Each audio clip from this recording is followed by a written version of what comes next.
Φίλοι μου, γεια σας και καλώς ήρθατε στο Μπουζούκιλαντ. Στο σημερινό βίντεο θα συνεχίσουμε με τις ασκήσεις τεχνικής που έχουμε ξεκινήσει και θα σας δείξω μία άσκηση η οποία θα μας βοηθήσει να αποκτήσουμε ακρίβεια πάνω στη χρωματική κλίμακα, γιατί πάνω στη χρωματική κλίμακα είναι, στο να πατάμε τις χορδές σωστά και στο συγχρονισμό μας του αριστερού με το δεξί χέρι. Θα παίξουμε τη χρωματική κλίμακα, όχι ολόκληρη, τετράχορδο σε κάθε χορδή και θα γυρίσουμε από κάτω που θα φτάσουμε προς τα επάνω ξανά. Θα ξεκινήσουμε συμβολικά από την νότα ντο, με το τέταρτο δάχτυλο βρίσκεται στο 10ο τάστο της πρώτης χορδής και θα παίζουμε νότα-νότα με ανά ένα δάχτυλο, δηλαδή ντο με τέταρτο δάχτυλο, σι με τρίτο δάχτυλο, σι ύφεση ή λαδίεση με δεύτερο δάχτυλο και λα με το πρώτο δάχτυλο.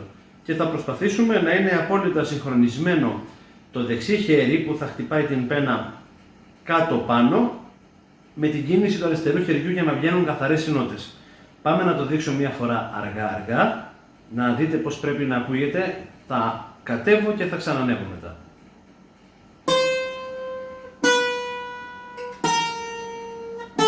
Κάτω πάνω η πένα.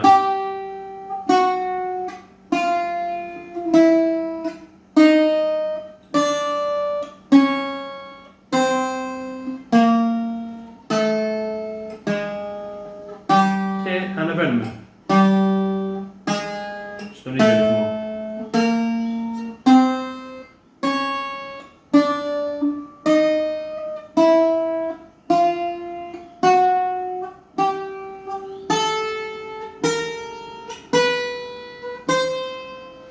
Βλέπετε, εδώ τονίζουμε πάντα με την πένα κάτω. Θα δείξουμε σε επόμενο βίντεο άλλη άσκηση, η ίδια είναι δηλαδή, τα ίδια πράγματα παίζουμε, αλλά τονίζουμε αλλιώς. Θα το δείξουμε σε επόμενο βίντεο.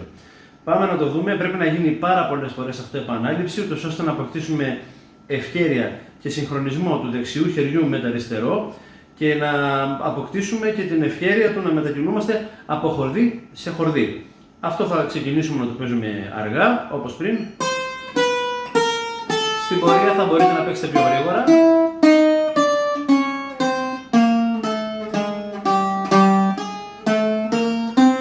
Και αυτό θα γίνεται όλο και πιο γρήγορο.